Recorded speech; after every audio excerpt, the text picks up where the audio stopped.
Retomamos plenamente el tiempo ordinario, el 10º domingo del tiempo ordinario de este ciclo ha dedicado al Evangelio de Mateo y tomado del Evangelio de este día esta invitación que el Señor nos hace una y otra vez. Yo quiero misericordia y no sacrificios.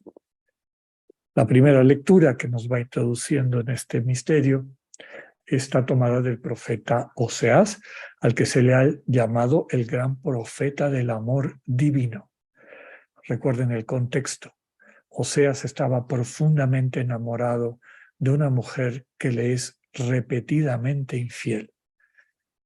Esta situación se convierte en un signo, en una manifestación del drama de Dios, que ama profundamente a un pueblo que le es infiel. Igual que Oseas, que va a buscar a su mujer cada vez que ha quedado herida por el maltrato de sus falsos enamorados, Dios no se cansa de buscar a su pueblo y hace todo lo posible para rescatarlo del engaño de los falsos amores. El amor de Dios desciende como lluvia que empapa la tierra, devolviéndole la fertilidad. El profeta invita a su pueblo a esforzarse en conocer a Dios, dejarle a Dios manifestarse como es. Y ese Dios vivo invita a través de esta frase, que veremos que se repite una y otra vez a lo largo de las lecturas de este día. Yo quiero amor y no sacrificios, conocimiento de Dios más que holocaustos. En esa misma línea encontramos al salmo de este día, tomado del Salmo 49, que critica la visión mercantil de la relación con Dios, como si lo que le ofrecemos a Dios sirviera para convencerlo de ayudarnos, de amarnos. Nuevamente se nos revela que Dios no busca sacrificios, no se alimenta de carne de toros y sangre de cabritos. Dios es dueño de todo lo que existe, no tiene necesidad de nuestras dádivas. La mejor manera de acercarnos a Dios es reconocer cuánto nos ama y entregándosenos y amarle en reciprocidad. Ofrece a Dios tu gratitud. Yo diría, ofrécete a Dios en gratitud. La segunda lectura está tomada de la carta de Pablo a los Romanos, que como ya sabemos, es la única que Pablo escribe a una comunidad que él no había fundado. Por lo tanto, no es tanto una serie de recomendaciones, sino una manera de presentarse y sobre todo presentar su evangelio, su buena noticia. Pablo presenta a Abraham como modelo de los creyentes. Destaca su fe. Recordemos que cada vez que se habla de fe no es una cosa abstracta, es la verdadera confianza en el Dios que, estando a tu lado, te sostiene, te conduce, te da vida. Abraham tuvo esta fe, esta confianza radical en las promesas que Dios le hace. Eso le lleva a poner todo su ser en las manos de Dios. Esta acción de confianza, de fe, permitió que Dios se lo acreditara como justicia. Recordemos que esta justicia no es nuevamente un término abstracto, ni mucho menos se parece a la justicia humana que se dedica a repartir premios y castigos. Cuando decimos que Dios se lo acreditó como justicia, quiere decir que gracias a este ejercicio de ponerse totalmente en las manos de Dios, a Abraham le permite que lo ajuste, que lo sane, que lo capacite para vivir a plenitud su vocación concreta a amar. Y por eso reflexionamos para nosotros mismos, esa misma fe puesta en el Señor Jesús opera en nosotros, justificándonos. Es decir, permitiéndonos alcanzar la plenitud de nuestra condición de ser imagen del Dios que es amor. Y eso es lo que nos presenta también la lectura del Evangelio de hoy, tomada de Mateo, que nos presenta el llamamiento de este apóstol, la vocación de Mateo. El Evangelio nos habla de Mateo como un recaudador de impuestos, uno de los personajes más despreciados de la sociedad judía de la época, y con cierta razón. Se les veía como traidores de su pueblo. Le quitaba a la gente, a su pueblo, lo poco que tenían para dárselo a los ocupadores romanos. Normalmente los recaudadores de impuestos eran despiadados. Habían comprado por subasta su puesto y una vez que se lo ganaban tenían que pagar lo que habían ofrecido para recibir ese puesto. Y lo tenían por un tiempo limitado. Durante ese tiempo podían conservar un porcentaje de lo que recolectaban. Por lo tanto, trataban de cobrar todo lo posible para recuperar su inversión y aumentar sus ganancias. Y para esto normalmente usaban violencia. Sin ningún conocimiento previo, Jesús sorprende a Mateo diciéndole, sígueme. Esto indica la invitación a convertirse en su discípulo. Este tipo de trato por parte de alguien reconocido como maestro sería algo que Mateo muy probablemente no había experimentado nunca. En su alegría, al sentir su dignidad recuperada por la manera como Jesús se acerca a él, lo invita, lo incorpora a su proyecto de la buena noticia, pues Mateo organiza un banquete al que invita a sus amistades. Básicamente publicanos, que es un término técnico que describe a cobradores de impuestos, pero también a personas descreídas, poco piadosas, no religiosas. Y también invita a pecadores reconocidos.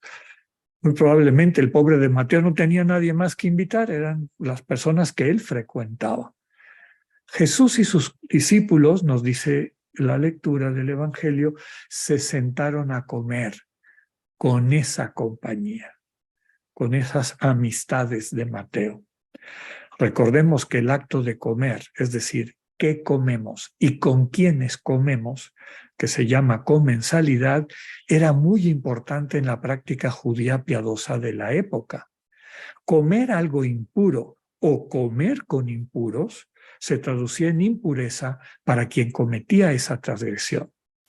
Y es de eso que acusan a Jesús los fariseos. ¿Cómo es posible que quien se presenta como maestro se siente a la mesa con ese tipo de gente? Jesús, que los oye, los interpela directamente. Y recordamos lo que acabamos de escuchar en Oseas. Vayan y aprendan lo que significa yo quiero misericordia y no sacrificios. Ya en otras ocasiones hemos explicado el sentido que tiene la fe. Y yo creo que es importante tomarla en cuenta. La fe se va construyendo tanto de lo que hemos experimentado, que hace que la persona a la que le tenemos fe se nos haya manifestado como fidedigna, es decir, digna de fe, digna de confianza. Entonces hay digamos, un elemento previo. No puede haber fe sin ese elemento previo que hace que a la persona a la que le entregamos nuestra confianza nos aparezca como fidedigna. En el caso de Abraham así fue, un Dios que se le manifiesta como cercano, íntimo, que lo trata como amigo, que le invita a ser partícipe de un proyecto que Dios le va revelando, le va confiando. Todo eso hace que la confianza que Abraham tiene en Dios vaya creciendo. Pero digamos que es importante que se vaya desarrollando una especie de círculo virtuoso que se construye apostando de alguna manera a ese proyecto de vida plena a la que nos invita quien nos ha mostrado que es digno de fe. Es claro para la mayor parte de nosotros y nosotras que no estamos ya en la vida plena del final de los tiempos, del triunfo del proyecto de Dios. Estamos en camino, estamos peregrinando hacia eso que queremos alcanzar. Y eso que queremos alcanzar no es algo abstracto, es algo bien concreto. La experiencia de poder vivir en una comunión absoluta, radical, total, con la gente que amamos. Desde luego que quien vive en comunión con Dios ama a toda gente, ama a la gente que, digamos, realiza acciones que nos pueden parecer más humanas, más cercanas, más misericordiosas, etcétera. Pero quien vive unido a Dios tiene la capacidad de percibir esa calidad de amable, es decir, digno de amor en cualquier persona, en toda persona. En vez de sentir odio o rabia ante quien, en vez de amar, hace daño, maltrata a los demás, quien vive y contempla el mundo desde Dios, desde luego que no aprueba ese tipo de acciones que no van de acuerdo con Dios, pero se duele en aquel hermano, aquella hermana que ha llegado a tal nivel de enfermedad interna, de dureza de corazón, que es capaz de hacer ese tipo de acciones destructivas. La única manera que puede sanar el corazón de las personas que están dedicadas a hacer el mal es el amor. Un amor que implica fe, implica confianza. Tú y yo hemos experimentado en nuestras vidas y por eso nos reunimos cada domingo, que el Señor Jesús es digno de fe y por eso acudimos a este espacio en el que nos invita a este banquete y nos alimenta a través de su palabra y nos alimenta también a través de la vida de comunión, de su presencia real, desde luego en el sacramento que realizamos, aunque nuestra comunión sea fundamentalmente espiritual, porque nos divide a veces la distancia, a veces el espacio y la distancia.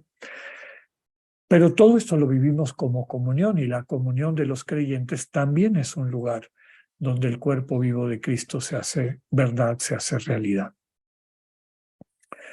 Entonces, el Señor Jesús es fidedigno.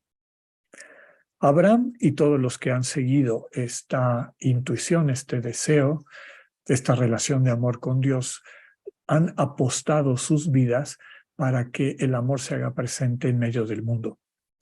Como nos recordaba Gela, estamos a punto de concluir el primer año desde la Pascua, de manera violenta, de nuestros hermanos en la Tarahumara, los dos jesuitas y los dos hermanos, parte de la comunidad de ahí.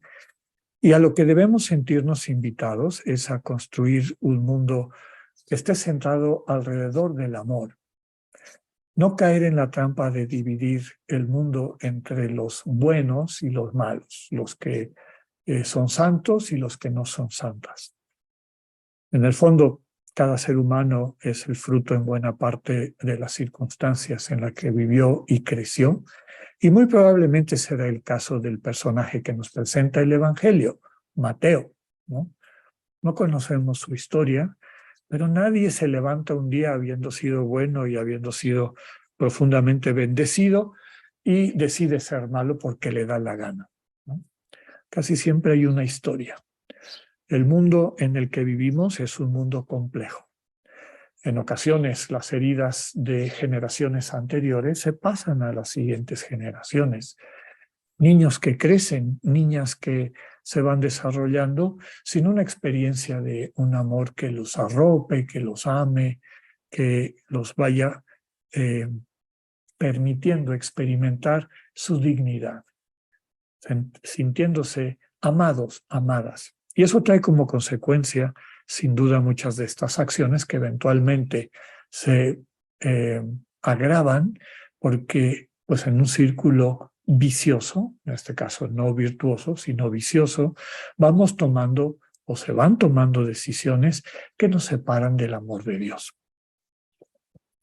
Abraham y todos nosotros, todas nosotras, que acudimos domingo a domingo a decirle al Señor, aquí estamos, venimos a tu convocatoria, venimos a sentarnos a la mesa contigo, los que estamos en este mundo, los que se nos han adelantado a la vida plena en la presencia del Señor Jesús, nos reunimos alrededor de esta mesa para refrendar nuestro compromiso en la construcción de un mundo transformado.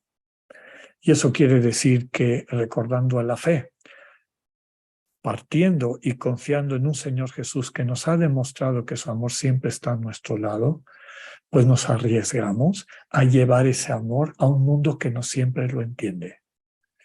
Y nos arriesgamos a que ese mundo responda de una forma violenta.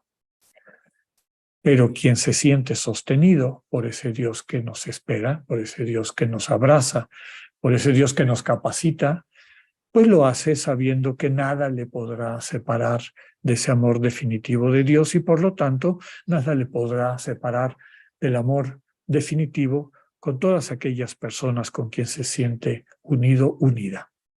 Aquellos que amamos, aquellas personas que forman parte importante de nuestra vida.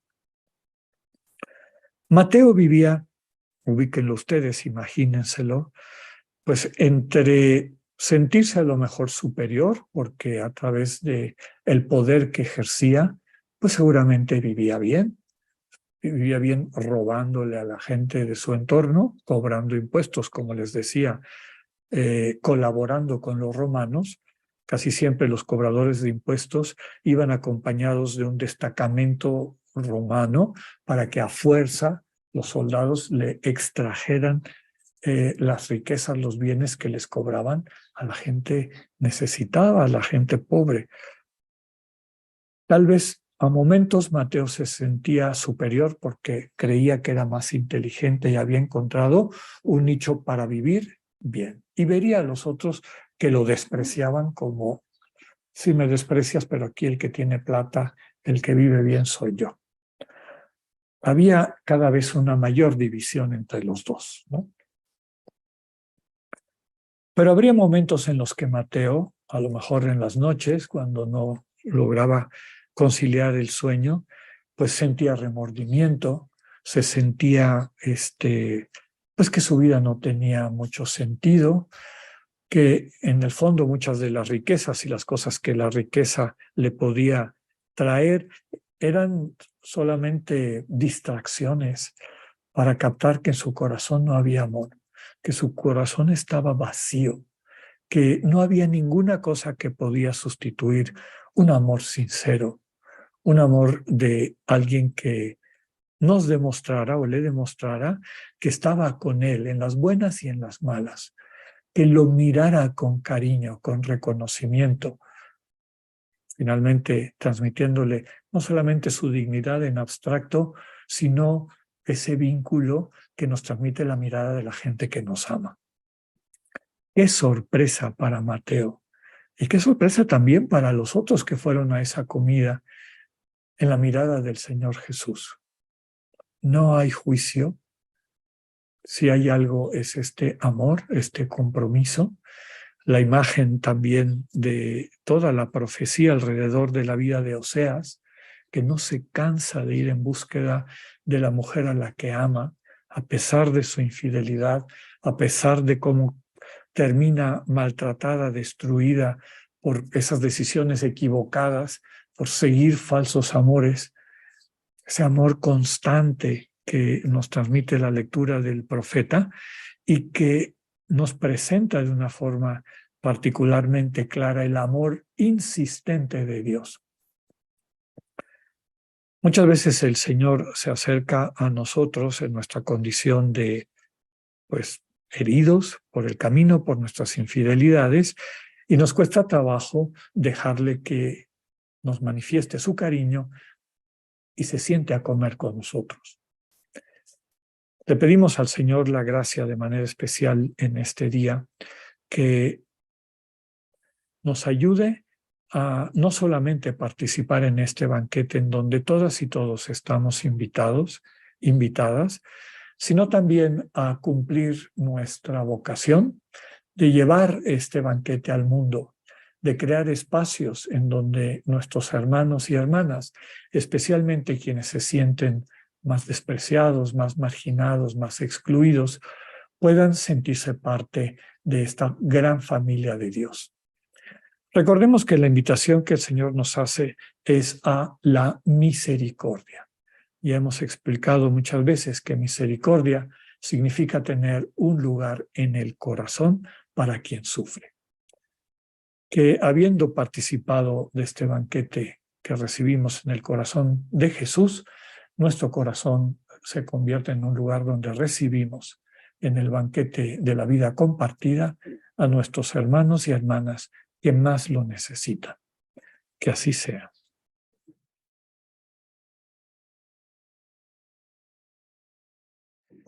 Pidámosle al Señor la gracia a lo largo de toda esta semana de ver a quiénes tendríamos que invitar a ese banquete de nuestro corazón.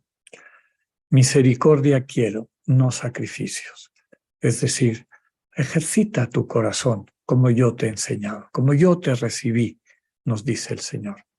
Así como te miré con esa mirada, con esos ojos de comprensión, de cariño, de cercanía, ejercita esa misma mirada para ver a las gentes que te rodean. Transmite ese dinamismo del amor que da una vida nueva, renovada. Que nos llevemos esa invitación del Señor Jesús para contemplar el mundo desde su propia mirada. Que así sea. Que tengan una excelente semana. Dios con ustedes.